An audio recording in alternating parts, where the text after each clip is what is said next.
It's not the Danielle Smith show, it's the Canadian team. All is not well between Canada's western premiers. There is no BC coast, it's Canada's coast. There is no BC ports, they are Canada's ports. Premier B's comments are un-Canadian and they're unconstitutional.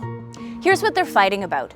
Alberta's Danielle Smith and Saskatchewan's Scott Moe want to build an oil pipeline from Alberta to BC's north coast. They say it would generate big money and reduce Canada's economic dependence on the United States. But BC's David Eby says no way. There's legislation right now that would ban oil tankers from that part of the coastline, and he says there is no private sector support for a multi-billion-dollar pipeline project.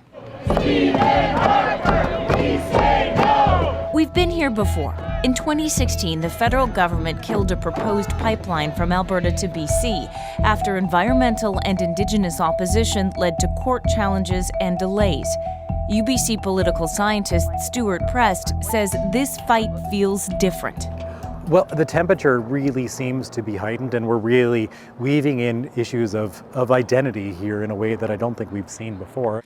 What Prest sees the oil-producing premiers doing is painting Eby's environmental concerns as outside the Canadian norm.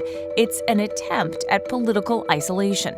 If you can align the idea of building a pipeline with that idea of defending Canadian interests, you have built a robust new consensus in the country, and that clearly is the game plan here.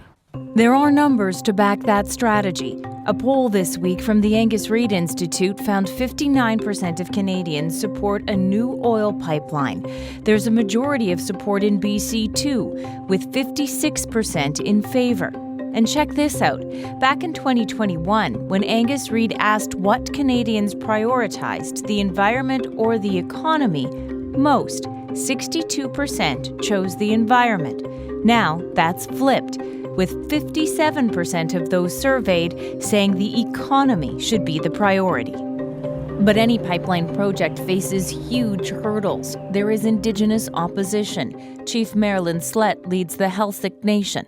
If we put in a major, oil crude tanker, it would devastate. It would absolutely destroy and devastate, the coast. There is no project that we would see that, we would ever support. Opposition could again mean court fights, delays, and protests, all of it raising costs. Consider the Trans Mountain Pipeline was way over budget, costing more than $30 billion. What worries Prest about how all this is playing out is the tone. And to be honest, this can put us into dangerous spaces when we start to delegitimize the rights of Canadians to disagree over something that is going to be controversial. New intensity to a familiar fight, with so much at stake for the environment, for the economy, and for Canada.